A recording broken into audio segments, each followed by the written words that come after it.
There has been this catastrophic moment. We've come through the flood. But the Lord allowed it, we know that, but we believe He allowed it so that we could go on to a greater thing, a better thing. The feeling in our nation, there was difficulty, there was striving, there was a weight, and that, was there before the flood. And the flood gave us a chance to focus on something together as a team and to work together and to deal with an emergency situation.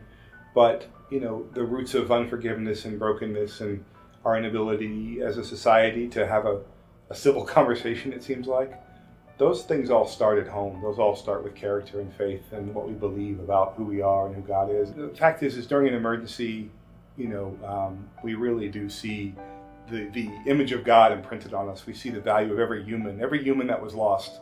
I remember the difference between Harvey as a storm that hadn't killed anybody yet, and when it became a deadly storm. Yeah. And you think about one life lost was the difference there. And so the value of human life, the caring that we have for each other, it brought that out. And I think that needs to not be forgotten. All of the churches are working locally. Missio Dei, wanted to have Resurrect Houston as a lasting effort that really lasted for potentially years. But I'm talking to the other churches. They have teams going out and they've got work that they're doing. And so the church is being the church everywhere. And so all of the churches need prayer. Please pray for all the pastors, the leadership staff. And I think they could all use some kind of resources. Volunteers are so valuable. To know that someone else is helping carry the load is a big deal. So we have a diocesan team that's also receiving volunteers, and we have houses all over the north side of Houston that have been opened up for people. So we've got a lot of capacity in the whole diocese to help do this work and make an impact. Houston's such a big city. We're just going to need every church and really every denomination, everybody who calls in the name of Christ to be pushing forward in this work. A lot of the churches, were in areas that didn't get tremendous amount. They had 2 or 3 families that got flooded, maybe a few more. But in the larger churches, they have lists of names of people who are willing to take volunteers, and so there's all kinds of work to be done. Resurrect Houston is just the name we're giving to this effort, and so we keep it centered around what we're trying to accomplish, which is obviously the rebuilding, but even more. There's a lot of practical considerations. People have to have places to stay. They've got to have good work to do. So we're organizing around that. People can stay at Missio Dei at our building. We've got overflow in the neighborhood with our parishioners.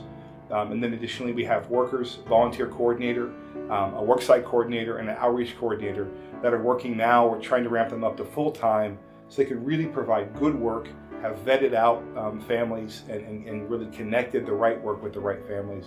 We've got made some great partnerships already with people in the neighborhood who are helping us connect and know all of those answers. So we're just hoping people will want to send teams down. We're prepared to host teams and give them work to do, and send resources to both help those teams, things like sheetrock, finances for sheetrock. If you want to send sheetrock, you can. But then also finances to help our team support itself as it goes forward. I've been, very blessed by both Matthew 25 and Anglican Relief and Development Fund. Right now, I know Anglican Relief and Development Fund is busy, and they're being administered by the diocese, helping people with immediate relief needs. But there will come a time where that will switch into these rebuilding efforts, and so we're very excited about. It's so good that we have this resource, but it's a great testament to what we can do as a church together, and that the things that we have to do together require more than just individual churches. We need the whole church, the whole body of Christ, working together.